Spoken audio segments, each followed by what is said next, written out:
اور پہلے مہینے میں بنی اسرائیل کی ساری جماعت دشت سین میں آ گئی اور وہ لوگ قادس میں رہنے لگے، اور مریم نے وہاں وفات پائی اور وہیں دفن ہوئی۔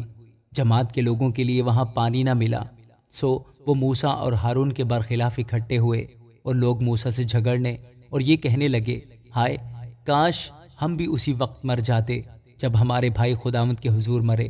تم خداوند کی جماعت کو اس دشت میں کیوں لے آئے ہو کہ ہم بھی اور ہمارے جانور بھی یہاں مریں؟ اور تم نے کیوں ہم کو مصر سے نکال کر اس بری جگہ پہنچایا ہے؟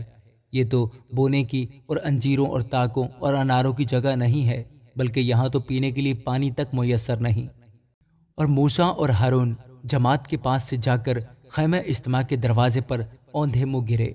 تب خداوند کا جلال ان پر ظاہر ہوا، اور خداوند نے موسیٰ سے کہا کہ اس لاٹھی کو لے اور تو اور تیرا بھائی ہارون تم دونوں جماعت کو اکٹھا کرو، اور ان کی آنکھوں کے سامنے اس چٹان سے کہو کہ وہ اپنا پانی دے، اور تو ان کے لیے چٹان ہی سے پانی نکالنا، یوں جماعت کو اور ان کے چپایوں کو پلانا۔ چنانچہ موسیٰ نے خداوند کے حضور سے اسی کے حکم کے مطابق وہ لاٹھی لی، اور موسیٰ اور ہارون نے جماعت کو اس چٹان کے سامنے اکٹھا کیا، اور اس نے ان سے کہا، سنو اے باغیو، کیا ہم تمہارے لیے اسی چٹان سے پانی نکالیں؟ تب موسیٰ نے اپنا ہاتھ اٹھایا اور اس چٹان پر 2 بار لاٹھی ماری، اور کثرت سے پانی بہہ نکلا، اور جماعت نے اور ان کے چپایوں نے پیا۔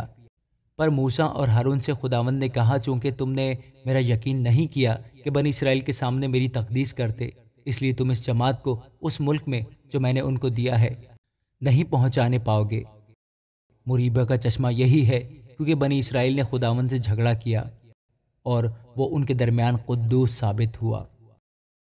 اور موسیٰ نے قادس سے ادوم کے بادشاہ کے پاس ایلچی روانہ کیے اور کہلا بھیجا کہ تیرا بھائی اسرائیل یہ عرض کرتا ہے کہ تو ہماری سب مصیبتوں سے جو ہم پر آئیں واقف ہے، کہ ہمارے باپ دادا مصر میں گئے اور ہم بہت مدت تک مصر میں رہے، اور مصریوں نے ہم سے اور ہمارے باپ دادا سے برا برتاؤ کیا۔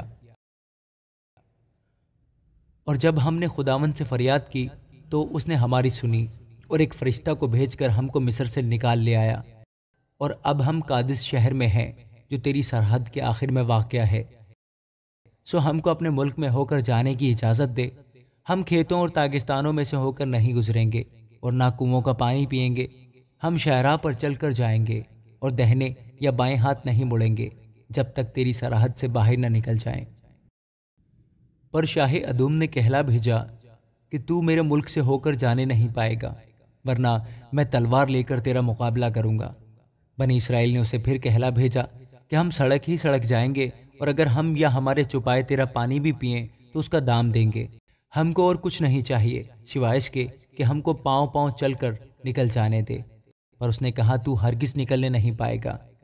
اور ادوم اس کے مقابلہ کے لیے بہت سے آدمی اور ہتھیار لے کر نکل آیا۔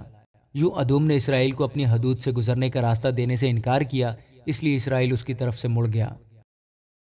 اور بنی اسرائیل کی ساری جماعت قادس سے روانہ ہو کر کوہ ہور پہنچی، اور خداوند نے کوہ ہور پر جو ادوم کی سرحد سے ملا ہوا تھا موسیٰ اور ہارون سے کہا، ہارون اپنے لوگوں میں جا ملے گا، کیونکہ وہ اس ملک میں جو میں نے بنی اسرائیل کو دیا ہے جانے نہیں پائے گا، اس لیے کہ مریبہ کے چشمہ پر تم نے میرے کلام کے خلاف عمل کیا۔ سو تو ہارون اور اس کے بیٹے الیعزر کو اپنے ساتھ لے کر کوہ ہور کے اوپر آ جا، اور ہارون کے لباس کو اتار کر اس کے بیٹے الیعزر کو پہنا دینا، کیونکہ ہارون وہیں وفات پا کر اپنے لوگوں میں جا ملے گا۔ اور موسیٰ نے خداوند کے حکم کے مطابق عمل کیا، اور وہ ساری جماعت کی آنکھوں کے سامنے کوہ ہور پر چڑھ گئے، اور موسیٰ نے ہارون کے لباس کو اتار کر اس کے بیٹے الیعزر کو پہنا دیا، اور ہارون نے وہیں پہاڑ کی چوٹی پر رحلت کی۔ تب موسیٰ اور الیعزر پہاڑ پر سے اتر آئے۔ جب جماعت نے دیکھا کہ ہارون نے وفات پائی تو اسرائیل کے سارے گھرانے کے لوگ ہارون پر 30 دن تک ماتم کرتے رہے۔ آمین۔